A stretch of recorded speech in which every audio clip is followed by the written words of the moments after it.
Halo semuanya, seorang petinggi TNI pernah mengatakan, jika kita sebenarnya tak perlu membeli senjata-senjata atau alutsista dari luar, bukan karena Indonesia tidak menganggarkan dana untuk itu, tapi karena negara ini bisa bikin sendiri semua yang dibutuhkan untuk militernya.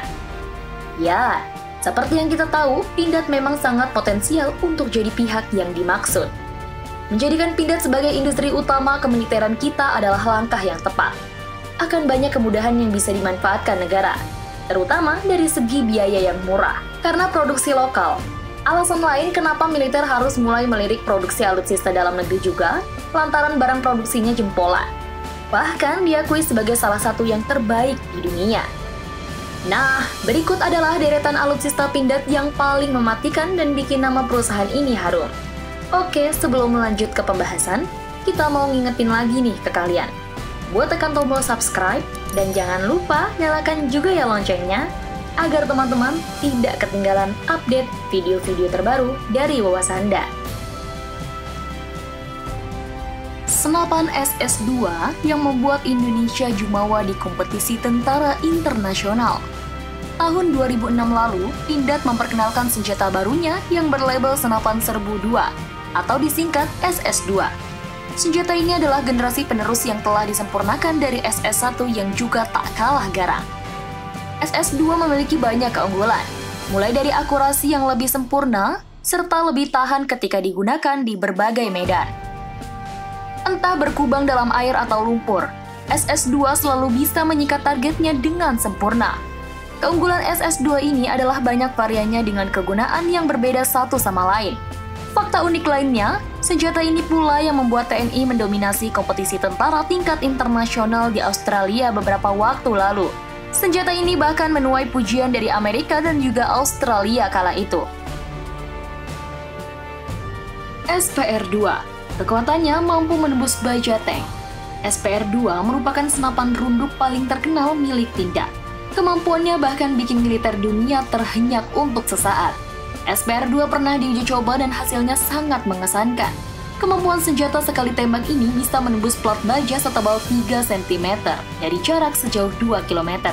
Tak hanya punya kemampuan mematikan, SPR-2 dibekali dengan deretan peralatan canggih yang makin memudahkan tugas penggunaannya. Misalnya adalah teleskop, jauh yang dilengkapi dengan night vision untuk membidik di malam hari. Senjata ini juga dibekali dengan bevel muzzle brake yang bisa menahan hentakan ketika peluru dilepaskan. Lantaran semua fakta hebat ini, TNI pun tak ragu memboyong ribuan unit SPR-2 untuk semua pasukan elit mereka. G2 Combat dan Elite, pistol jawara pelengkap SS-2. Selain senjata kelas barat, Pindad juga memproduksi pistol.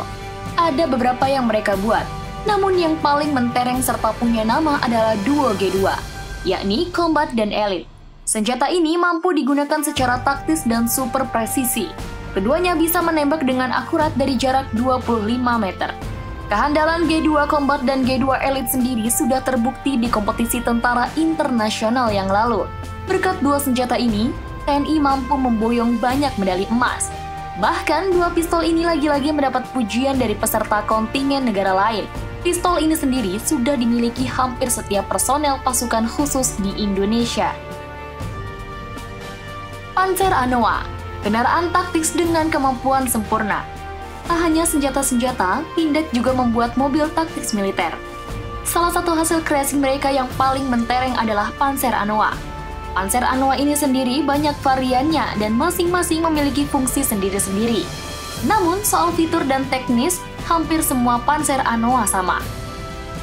Panzer Anoa pernah dipamerkan di Monas dalam rangka pameran alutsista beberapa waktu lalu di Monas, dan memikat banyak mata. Kendaraan ini secara spesifikasi hampir sama dengan VAB milik Prancis yang juga dimiliki TNI. Namun, Panzer Anoa unggul di beberapa sektor penting. Misalnya, pelindung senjata di bagian depan belakang yang tidak dimiliki VAB. Lalu, pelindung kaca depan serta sederet pelengkapan canggih di bagian dalamnya. Mulai dari sistem navigasi, detektor malam hari, dan juga pendingin udara. SS-3, generasi senjata serang terbaru yang lebih gahar. Hingga kini Pindad masih terus memproduksi SS-2 kebanggaannya. Namun demikian, mereka tak lupa untuk berimprovisasi, hingga akhirnya tercipta SS-3. Senjata ini masih prototipe, namun digadang bakal bisa menyaingi deretan pendahulunya serta deretan senjata yang lain. SS-3 mengalami perubahan yang sangat banyak, terutama mekanismenya yang jadi blow up, yakni sistem braket pelurunya yang berada di belakang. Meskipun begitu, senjata ini diklaim sangat cocok untuk melakukan pertempuran di ruang gerak sempit lantaran popor panjangnya sudah dihilangkan. SS-3 juga menggunakan bahan ringan namun kuat, sehingga akan banyak membantu penggunanya nanti.